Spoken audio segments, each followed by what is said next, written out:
غلط لیتا ہے. ہم مرزا کی مراد کو بکواس کہتے ہیں, قرآن اور حدیث کو بکواس نہیں کہتے ہیں. نعوذ باللہ. سنیں ذرا بات کو. یہ میرا تفسیر ابن کثیر ہے. تفسیر ابن کثیر کی جلد نمبر 2 ہے, صفحہ نمبر 152 ہے. اسی آیت کی تفسیر کرتے ہوئے حافظ ابن کثیر رحمۃ اللہ علیہ فرماتے ہیں, یعنی ان کے سامنے وقاسمہما, یعنی ان کے سامنے اللہ تعالیٰ کے نام کی قسمیں کھائیں شیطان نے کہ میں تمہارا خیر خواہ ہوں, میں تم دونوں سے پہلے یہاں رہتا تھا اور اس جنت کی جگہ جگہ سے خوب واقف ہوں.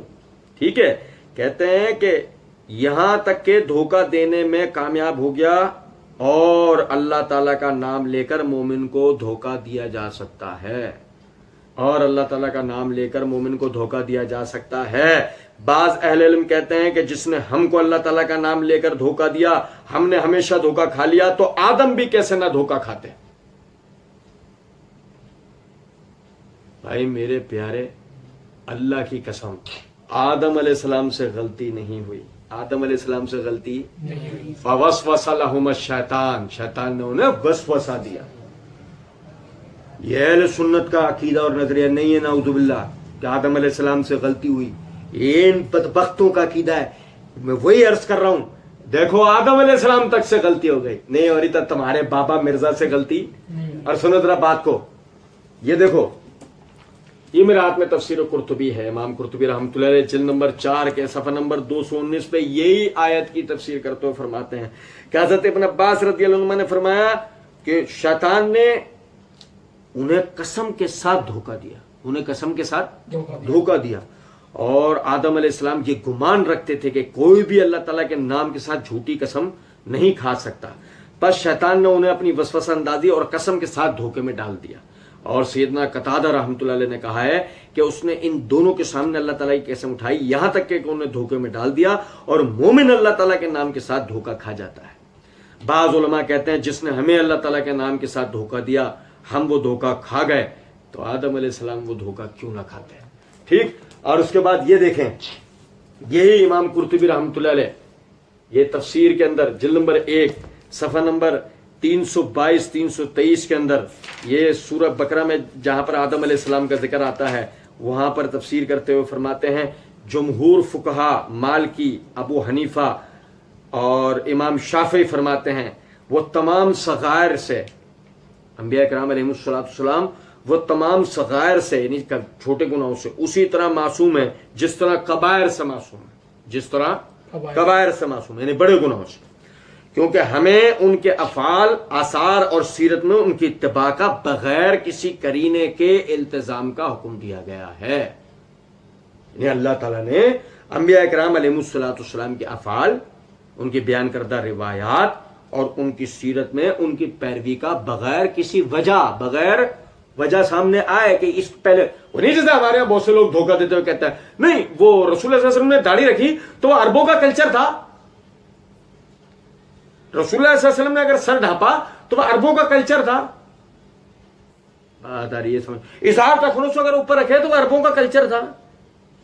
بات آ رہی ہے, کچھ سمجھ میں نہیں. تو آپ سمجھو ذرا اس بات کو کہ جمہور فقہا مالکی, ابو حنیفہ, امام شافعی وغیرہ کہتے ہیں وہ تمام صغائر سے اسی طرح معصوم ہوتے ہیں جس طرح کبائر سے معصوم ہے, کیونکہ ہمیں ان کے افعال, آثار اور سیرت میں ان کی اتباع کا بغیر کسی قرینے کے التزام کا حکم دیا گیا ہے. اگر ان پر ہم صغائر کو جائز قرار دیں, گرمی کہہ دیں نا کہ ان سے چھوٹے گناہ سرزد ہو رہے ہیں, تو پھر ان کی اقتداء ممکن نہیں, کیونکہ ان کے افعال میں ہر فعل کا مقصد قربت, اباحت یا ممانعت یا معصیت کے اعتبار سے ممتاز نہیں ہوتا. دیکھیں کیا مطلب اس جملے کا کہ انبیاء کرام علیہ السلام کے افعال کا ہمارے سامنے مقصد اس کی یعنی اس عمل کے پیچھے ان کی نیت کی کیا قربت ہے, اس کا حلال ہونا یا اس کا حرام ہونا, اس کا حلال ہونا یا حرام ہونا ہمیں پہلے سے پتا ہوتا نہیں ہوتا.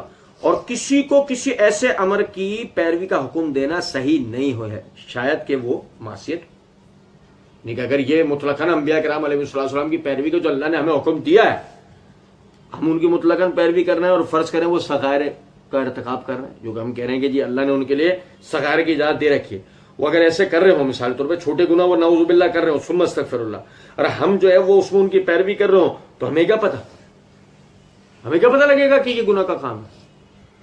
خصوصاً ان اصولیوں کے نزدیک جو فعل کو قول پر مقدم جانتے ہیں جب ان میں تعرض آ جائے، یعنی وہ علماء اصولیین جو یہ کہتے ہیں کہ فعل قول پر مقدم ہے، کیونکہ قول پر فعل ثابت کرتا ہے کہ بھائی دیکھو قول آدمی کا سامنے والے کے لیے کچھ بھی ہو سکتا ہے، لیکن فعل میں قول اور فعل تو دونوں داخل ہیں کہ وہ خود عمل کر کے دکھا رہے ہیں نا، فعل میں تو قول اور فعل دونوں داخل ہیں نا کہ وہ خود بھی عمل کر کے دکھا رہے ہیں۔ تو اب جب تعرض واقع ہو جائے قول اور فعل میں تو وہ مقدم کس کو مانتے ہیں؟ فعل کو۔ اب اگر ہم یہ کہتے ہیں کہ انبیاء کرام علیہ الصلوۃ والسلام سے نعوذ باللہ صغائر کا ارتکاب ہو جاتا ہے، تو اب آپ جب کہو کہ آدم علیہ السلام سے غلطی ہوئی تو وہ غلطی کیا ہے؟ نافرمانی نا۔ آدم علیہ السلام سے اگر آپ یہ کہہ دو کہ ان سے غلطی ہوئی تو وہ غلطی کیا ہے؟ نافرمانی۔ جبکہ ہم یہ کہتے ہیں کہ آدم علیہ السلام سے غلطی نہیں ہوئی، شیطان نے انہیں وسوسہ ڈالا، اور کیسے وسوسہ ڈالا؟ وَقَاسَمَهُمَا إِنِّي لَكُمَا لَمِنَ النَّاصِحِينَ، اللہ کہہ رہا ہے وہ ان کے آگے قسم کھا گیا اور بے شک کہ میں تم لوگوں کا خیر خواہ۔ یہ قرآن کی آیت جس کو اللہ نے یہ کہہ کے شروع کیا، فَوَسْوَسَ لَهُمَا الشَّيْطَانُ، شیطان نے انہیں وسوسہ ڈالا۔ میرے بھائی وسوسہ اصلاً غلطی ہوتا، اور دھوکے میں آ کے انسان اگر کوئی کام کر جائے تو وہ اس نے دھوکے میں آ کے کہا، اصلاً وہ اس کی غلطی نہیں مانی جا سکتی۔ تو ہم یہ نہیں کہہ سکتے نعوذ باللہ من ذالک کہ آدم علیہ السلام نے غلطی کی ہے۔ مرزا جیسے فاسق و فاجر قسم کے، مرزا جیسے بدعتی قسم کے آدمی یہ بات کرتے ہیں، اہل سنت کا یہ نظریہ اور عقیدہ نہیں ہے الحمدللہ۔